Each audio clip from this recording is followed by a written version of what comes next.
Good morning, Northside, and welcome to Eagle Nation Live, where we will bring you everything that is going on at Northside. My name's Walker. And my name is Bryson. And we look forward to keeping you up with what's happening at Northside High School each and every school day. Did you know that on this date, February 15th, 1968, Henry Lewis became the first black person to lead a symphony orchestra in the United States? In 1955, Charles Diggs Jr.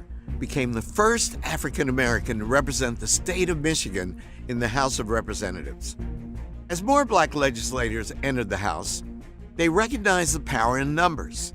And so, in 1969, Representative Diggs launched the Democratic Select Committee, the precursor to the iconic Congressional Black Caucus.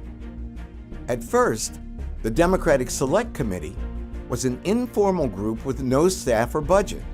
But all that changed in 1971, when on the heels of the Civil Rights Movement, the number of African Americans in the House rose to 13, the most African Americans ever to serve simultaneously in Congress.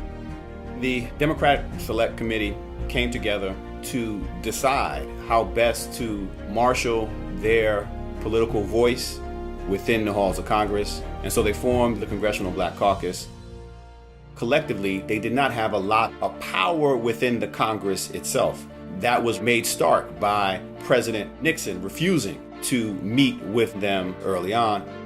In a letter to the president, CBC members asserted that the administration's refusal to grant them a meeting was evidence of the president's disregard for black people's interests.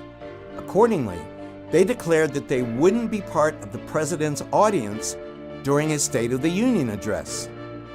The boycott made national headlines, ultimately forcing President Nixon to meet with the group and establish the CBC as a powerful organization.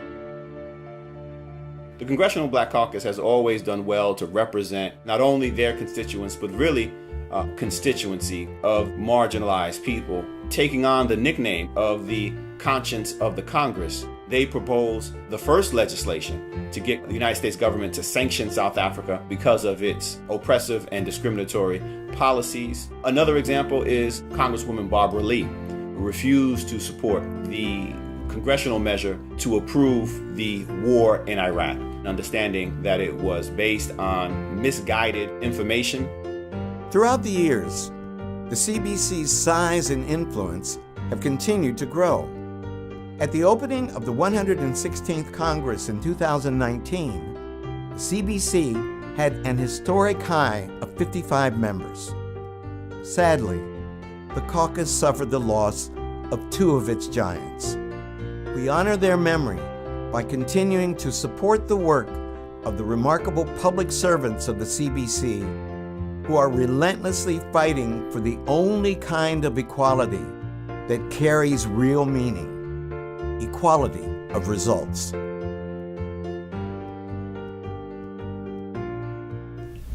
And now for the announcements.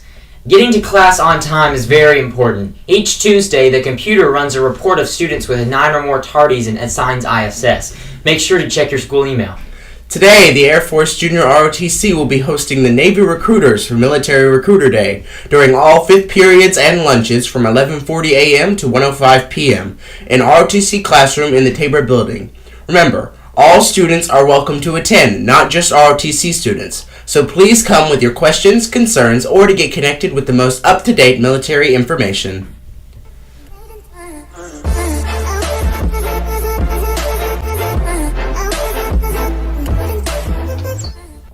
As we mentioned last week, February is not only Black History Month, but it is also CTAE Month. This week we have FCCLA Spirit Week.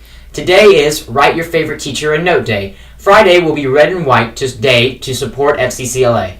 FBLA is collecting donations for the local nursing home. Toiletries, personal hygiene products, or handwritten letters to the elderly will be accepted and must be turned in to Miss Gregory. FBLA's February meeting will be held today after school in Miss Gregory's room, 2410, from 3 to 4.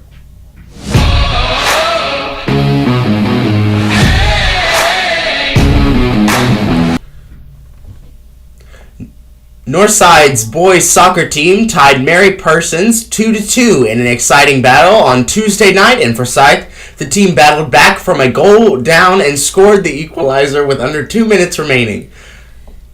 So I apologize if I pronounce these names incorrectly. Jatniel Ardila and JJ Mullins led the way with a goal each. Both soccer teams open their region schedules this Friday night against veterans at the MAC. The girls' game begins at 5 with the boys following at 7. Come out and support your team for their tough games against the Warhawks. Spring sports are in full swing, and we hope you'll come out and support the Eagles. That will do it for today. Thanks for joining us for Eagle Nation Live. We hope you have a great day, and remember, it's great to be a Northside Eagle.